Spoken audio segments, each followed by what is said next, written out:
Hi. So while I was laying awake at night 2 nights ago, I couldn't sleep, right? And my mother, I had this conversation with my mother on Friday about my insomnia, and she asked me, is it because you're thinking too much at night? And I said no, but I think sometimes it is that I was thinking too much at night. Um, Basically, so I was having these thoughts I thought to share. I wanted to share it a couple of nights ago, but now I thought, okay, it's a good time. So about the atheists. There's two kinds of atheists. One kind of atheist is atheists out of arrogance and because they hate the thought of there being a God. And the other is a kind of atheist where they have pain involved, and they just in such a state of disbelief that they can't believe or that they just don't want to believe that there is a creator and someone in charge. So, for example, the first kind of atheist, the one that's arrogant, just doesn't want to have, they don't want to have someone in charge telling them what to do. They don't want to have any morals. They don't want to have any, they're very arrogant to think that they're the only one that exists. There's nothing larger than them. There's no such thing as karma. There's nothing bigger than them. Like they are the biggest thing out there, and there's no one there controlling anything. They are the controller.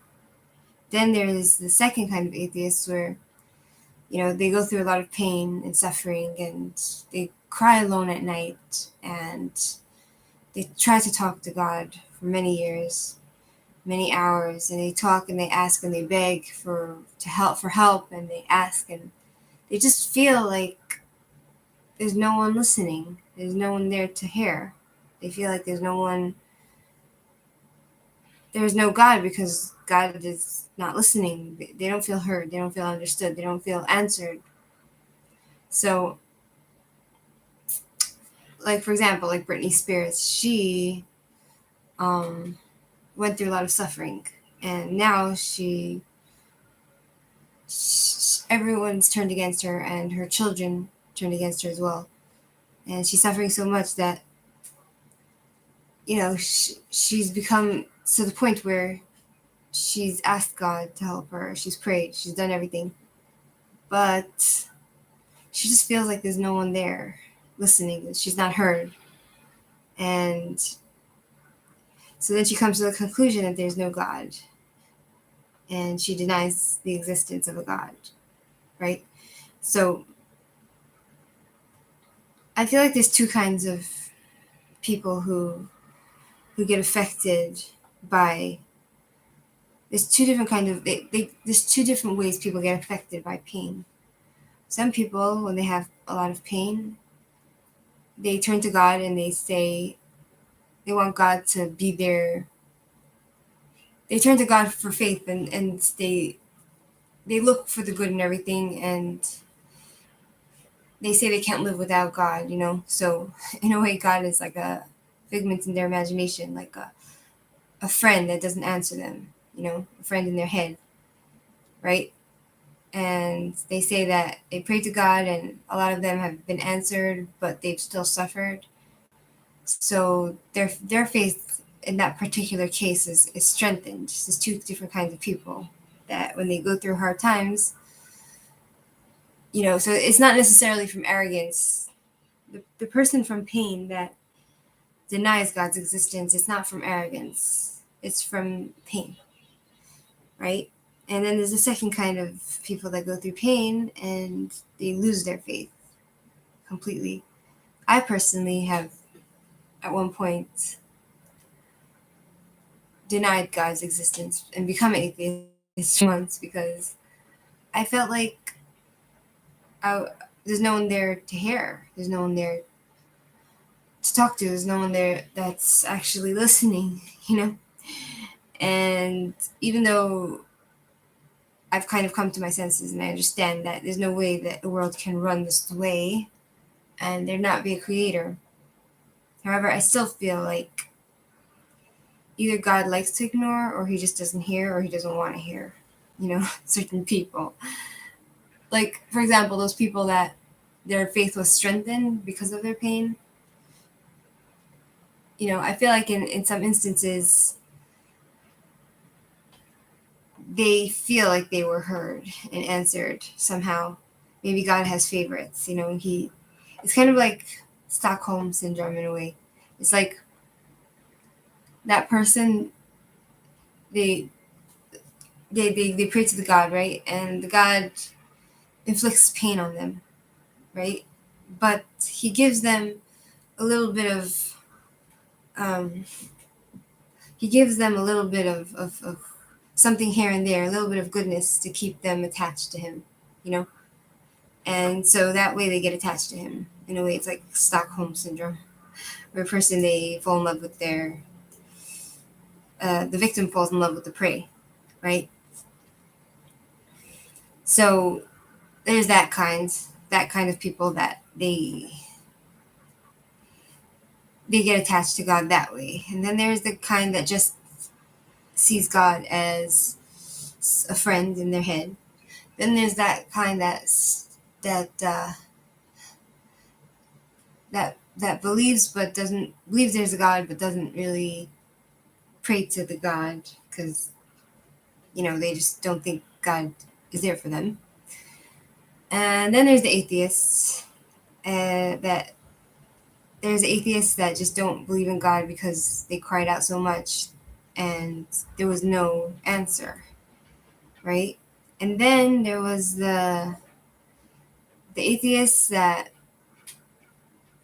is arrogant, the one that denies God's existence, the one that will make like he's not there, and it's like a form of gaslighting, you know.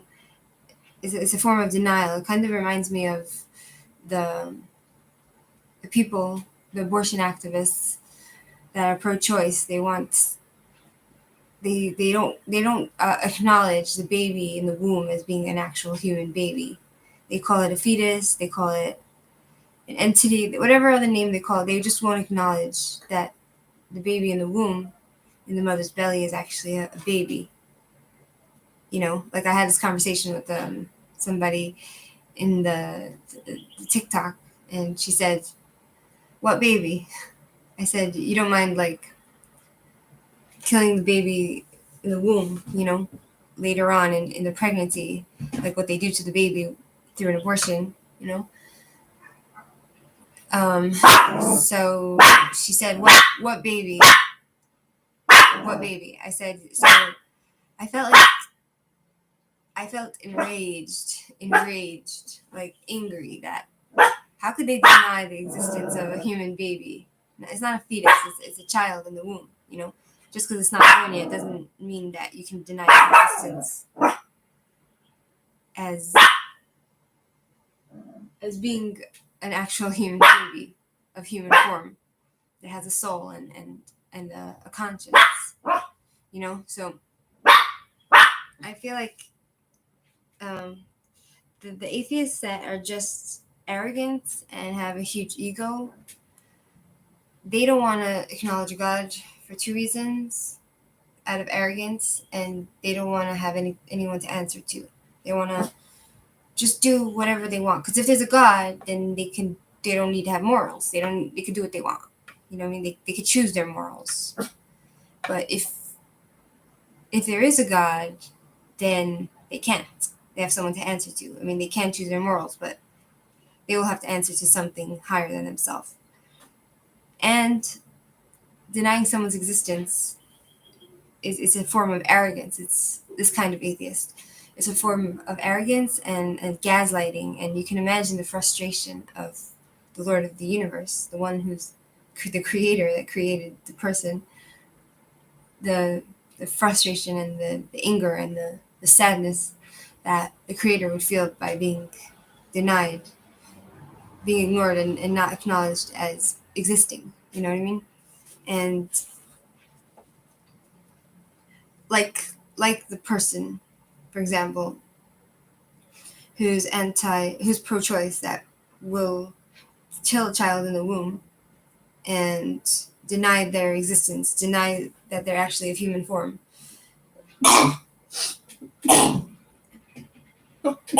That the baby is a child, and it's a baby. It's not just a fetus. It has a conscience. It has a life force. And like the feeling that I had, imagine it being amplified by God, the feeling of him feeling like gaslit, like, oh, I don't exist, So it's just infuriating, um, the two kinds of ways of gaslighting that people do, the atheists. So I feel like atheists like Britney Spears, for example, who became an atheist. I don't know if she'll be an atheist forever, because I wasn't an atheist forever. My mother said she was an atheist for a few years. I feel like the ones that are atheists, out of pain, they usually, it's not it's not an arrogance. It's more that they're frustrated and they're sad and they're upset that they feel betrayed, So what better way to, it's a practical way of thinking, like, oh, it's not answering me, it's not there, you know what I mean? And it's also an act of sadness, and okay, he doesn't want to exist in my life, so fine, he won't exist, because like many people, they're in a position where they're just getting bashed from all sides, and they just experience so much pain and suffering and sadness and like abuse, and no one steps in. God doesn't step in. It just, God allows it to happen. God allows the evil to persist and prevail. I guess and every person has a different viewpoint. I guess it depends on your viewpoint. That's why some people who are not atheists, that have been through pain, they don't deny God's existence, because they say, for example, oh, I was in a bad situation and now I'm in a better situation, so thank God for that, right? And then there are those that have a different perspective. They're out of the situation, but they're they're still, well, I guess not. I guess some people who actually come out of a situation, and for example, like Britney Spears, she's still in a situation of ongoing suffering because her kids have turned against her. And it's not like, okay, she's in the conservatorship and now she's out of the conservatorship and her life is all good and perfect, She still has a lot of challenges ahead of her and a lot of suffering that she's going through, So I guess somebody who's been in a place of suffering and pain, but then she came out of it and her life is much better now, she can see God in a different perspective. It gets complicated, you know what I mean? But the one that enrages is infuriating. The atheist that is the most infuriating is the one that denies anything bigger than himself. It's like denying the sun rising in the morning. There has to be a power behind that. So yeah, that's my view on the atheist, and also people who are gaslighting, and like the woman on TikTok that told me that denied the essence of a baby in the mother's womb. She didn't call it a baby. She just called it some other name, to dehumanize and dehumanize the baby, and validate and excuse what they're doing. The best way to remove yourself from having any feeling towards and responsibility to what you're doing is to remove yourself from getting remove yourself emotionally and looking at something and someone as if they're not what they are. They're not human. Like like making the baby not human, like, oh, it's not a baby, it's not a human, it doesn't have a life force, so therefore there's nothing wrong if I get an abortion at 5 or 6 months, and the way they do it, you know what I mean? So, not that I'm okay. I guess I brought abortion up as like an example for the atheists, whatever. But what was my point? What was my point? It's just that. What was my point? Um, it's just like, I don't know. I guess I went too far down the rabbit hole to come back and clarify my brains. Anyway, yeah, that's all I got for you now. Because, like, I many people go through pain, and they pray, and things don't change. And they feel like they're talking to the walls, and the walls are not hearing them. And do walls hear you? I guess walls have their own way of existing, but the same way you feel like the walls can't witness something and respond, and you just feel like the wall is just there, and it's not something that has feelings and a soul, you know. I guess people can see God that way. You know what I mean? I don't know. It gets complicated. So, like, the way that I'm thinking, like the way that I have been thinking, especially at night, back to me, right? Because, like, when my mother asked me that question, like, are you thinking?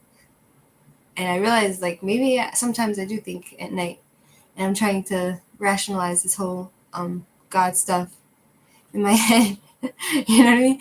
And my brains are going all over the place, and I'm kind of like losing track of every train of thought, And then I'm trying to understand and pull it all together again, and understand what's going on. It gets complicated, and then it kind of drives you mad when you think and think and think and think.